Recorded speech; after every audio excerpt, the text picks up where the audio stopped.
Welcome back to Arc Maine. Joining me now is Charlie Peachy, one of the Mount Washington weather observers and researchers, as well as an IT specialist. So, a little bit of background on November 21st, Mount Washington Observatory will be cutting the ribbon on 5 new remote weather monitoring state systems on the western side of the mountain. Now, these 5 new stations mark the start of a 4-year expansion in the observatory's Mount Washington Regional Meso Network. So, Charlie, thank you so much for joining me. And you're actually on the mountain right now. Yes, yeah, I'm actually at the summit of Mount Washington. So if you see the picture behind me, I'm FaceTiming you from right here.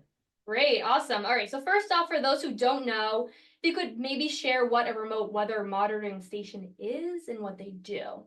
The remote weather monitoring stations on the mountain kind of are doing what they are described to do. They just monitor general weather conditions up and down the mountain. So kind of what we do here at the observatory, but instead of people taking these weather observations, we have computers and weather instruments instead hooked up to take these weather observations for us automatically. And then we also have them able to send that data back to our websites and then able to kind of access all that data through that.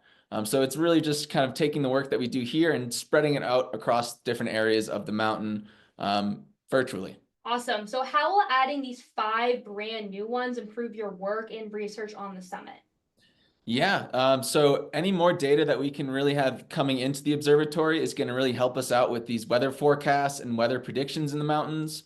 The more that we can understand about the local weather patterns of the mountains and kind of the presidential mountain range itself, the more we'll be able to kind of use it to inform our future forecasts as weather observers up here, and then help that use that to help the general public stay safe when they're outside and recreating. We talked a little bit about how these new monitoring stations are going to be on the west side of the mountain. So let's talk a little bit about the location. How does the west side of the mountain compare to the east side? And why put those weather monitoring stations on the west side in general? You also talked a little bit about where they'll be located on the western side. Yeah, so there's a few questions or a few reasons why we have them on the western side. One of the reasons kind of is we do have current mesonet running up and down the auto road, which is the east side of the mountain. So now we're able to extend that vertical profile of temperatures and weather data to the other side of the mountain. So we're able to get another unique data set from that. But also beyond that, the prevailing winds at the summit are predominantly out of the west and northwest. So all of our weather patterns really tend to come in from that direction. So if we can get the data of how the weather coming in is changing from the weather as it's leaving on the eastern side of the mountain, that'll also help us inform our weather forecasts and weather making decisions up here. And it kind of helps us out when we have the COG Railway running up the west side of the mountain and we have the Mount Washington Auto Road running up the east side of it. We're able to take advantage of that, and all of our weather stations are actually located on separate points right alongside of the COG tracks. So if you happen to take the COG at some point in the next couple of years, and if you look left and right, you will see some of our weather stations as you go up and down it. So that's kind of the main reason why we have it over there is ease and also unique data. Do you think that there will be a drastic change from looking at those weather stations on the east side compared to the west side? I think there could be some really, really cool changes. A lot of the time we see clouds as they form on one side of the summit and dissipate before they even get to Wildcat on the other. We have some really cool, unique physics around here.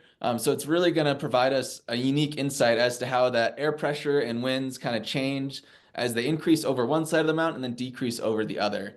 Because there's a lot of microphysics that we can work into our own forecast that we don't quite understand yet, that these weather stations are really going to help us get that data that we need. So without those 5 weather stations that you guys are currently adding at the end of the month, what do you currently operate with on the mountain or even at the observatory? More so, what do you do on a daily basis, I guess, with those stations? Yeah, so here at the observatory, we kind of do our own weather monitoring here. We monitor everything from air temperature, relative humidity, wind speed, and we also kind of generally monitor how much sun we do have per hour. And those are also the same types of weather conditions that we'll be monitoring on our weather stations. The current ones that we do operate don't quite have all those things built out, but luckily, as a part of the grant that got these 5 started, we'll also have some more money to upgrade the current ones we have going. So um, that'll be kind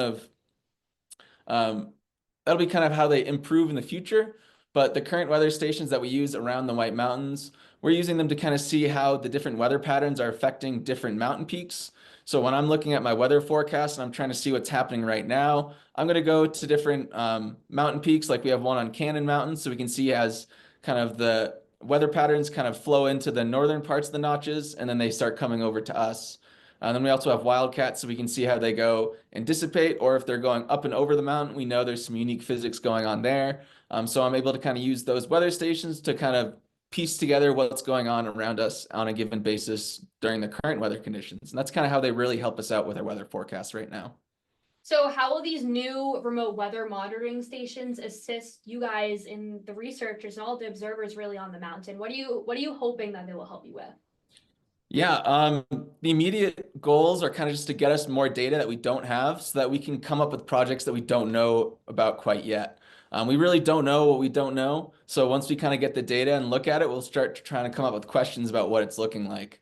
But some of the current projects we actually have ongoing right now, we have what's called a near surface lapse rate project. So we have one of our other research observers looking at how temperature has changed over the course of the autoroad as you go up it. So that vertical profile of temperature change to see if there's a correlation or if there's some sort of average temperature change as you go up the mountain.